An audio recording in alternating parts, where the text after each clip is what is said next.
explorando. A nivel de C5, sabemos que C5 da la fuerza del deltoides, la elevación del brazo. Su reflejo es el reflejo bicipital. Y el problema sensitivo que nos va a dar a nivel C5 es el hombro por la cara lateral del brazo. Esto es C5. C6 corresponde a la sensibilidad. El efecto sensitivo es la cara lateral del antebrazo. Podemos hacer que el paciente junte su dedo, primero y segundo dedos, y haga resistencia al paso de un dedo. Esto es básicamente C6. Y su reflejo es el tendón del supinador largo. Hablamos de C6.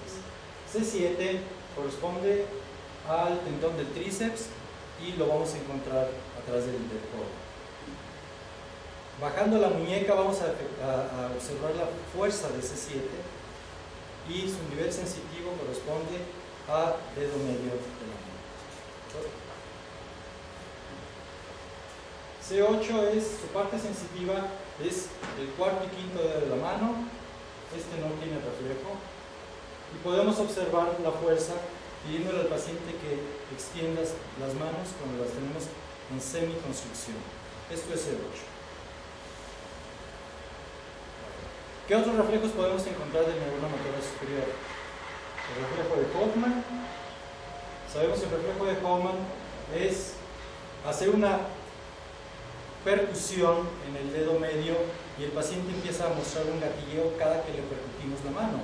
Este fenómeno es bien propio de compresión medular, ¿no? Y es casi patognomónico de compresión a nivel de cervicales. El reflejo braquioradial es con percutir el antebrazo y elevar bruscamente la mano. ¿Por qué? Porque los reflejos básicamente todos están aumentados.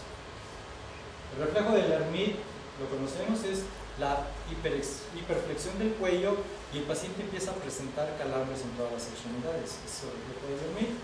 El clonus, que puede ser clonus palmar, clonus patelar, clonus aquileo, cuando hiperflexionamos o hiperextendemos el pie, empieza a tener un papaloteo en la extremidad. Ese es un clonus. Todos estos tipos de reflejos son importantes realizados en todos nuestros pacientes. Existen hallazgos tempranos como la disdiadococinesia, las alteraciones de la marcha, disminución de la fuerza, los reflejos discretamente aumentados, o bien reflejos ya tardíos como espasticidad muscular, un déficit en cuanto a la fuerza y sobre todo rigidez. El paciente que ya tiene un dato avanzado, sus manos se encuentran duras, tiene dificultad para extender los dedos y sus movimientos son evidentemente lentos, alteraciones muy marcadas en la marcha y etapas finales, las alteraciones de los esfínteres que ya hemos mencionado. Bueno, existe una clasificación de la Asociación Japonesa de Ortopedia que nos encuadra muy bien en qué nivel de mielopatía estamos en determinado paciente. Podemos observar tres fenómenos importantes. Extremidades superiores con problemas para la escritura. Si la escritura presenta unas características normales, le damos un 4, así está clasificado. O bien, su deterioro gradual va desde 4 hasta el 0. Cuando ya el paciente no puede escribir, estamos entrando en una clasificación 0 de la escritura. Entonces, eso es en cuanto a extremidades superiores. En cuanto a extremidades inferiores, son los problemas para la deambulación. Y problemas de la sensibilidad corresponde al tercer punto, de las extremidades superiores, del tronco y de la extremidad inferior. Todo esto hace una sumatoria de tal modo que si tiene 7 puntos o menos el paciente, hablamos de una mielopatía espondilítica severa, de 8 a 12 moderada y leve cuando es de 13 puntos o más. Así está clasificado.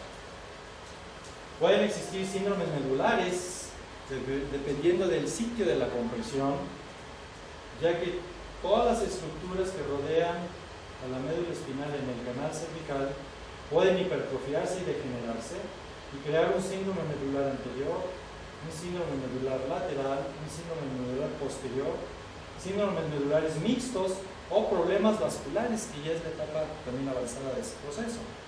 Son problemas de síndromes medulares. Y bien, si entramos ya a los estudios de diagnóstico,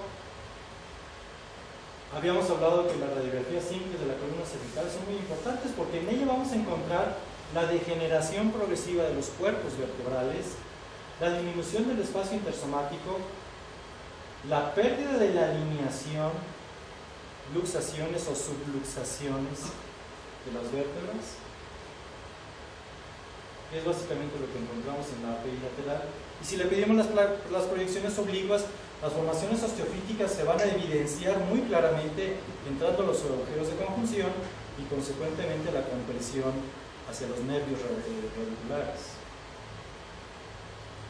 Existe un índice de Pavlov para medir la estrechez, que a veces es hasta congénita, de las dimensiones anteroposteriores del canal medular. Si el índice de Pavlov es menor de 0.8, y esto es la diferencia de la dimensión del canal medular con el cuerpo de la vértebra, estamos hablando de un canal cervical estrecho, según el índice de Pavlov. Y es real, Las dimensiones naturales del canal medular en su proyección AP evidentemente que van a variar según el nivel, pero los puntos más estrechos, que es C5, C6, no debe de ser menor de 13 milímetros. Si encontramos 11 milímetros, ya estamos hablando de un canal cervical estrecho. Las dimensiones normales son de 17 milímetros o más. La miografía lo habíamos comentado, en aquellos pacientes que no podemos hacer resonancia magnética o que no contamos con un tomógrafo, se puede instalar un medio de contraste que ya actualmente está prácticamente en desuso. Y si lo metemos al paciente a la sala tomográfica, ya con el medio de contraste podemos observar imágenes muy importantes que nos dan mucha idea del diagnóstico de la patología. Aquí vemos el medio de contraste alrededor de la médula espinal y una calcificación del ligamento longitudinal posterior con compresión hacia la estructura neural, como se puede observar en la diapositiva. Pueden ser muy esquemáticas. Observen las proliferaciones óseas con la compresión e incluso el elongamiento lateral que va mostrando la médula por el producto de la compresión. La pérdida del alineamiento y de la estructura normal de los cuerpos vertebrales, la hipertrofia de las apófisis uncinadas y evidentemente la estrechez del canal raquídeo. Si tenemos al paciente en la sala de resonancia magnética, vamos a tener una gran ventaja en cuanto a la optimización y llegar a un diagnóstico mucho más preciso. Sabemos que la médula espinal que transcurre en el canal medular es altamente visible con todas sus características en la resonancia magnética. Podemos observar la homogeneidad de su estructura y también la pérdida del alineamiento, las estrecheces o los cambios intrínsecos que en ellas se encuentran.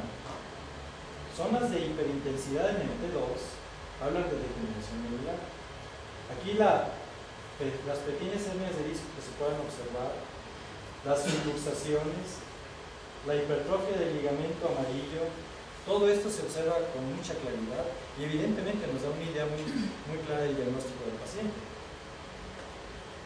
Existen diferentes niveles de afección.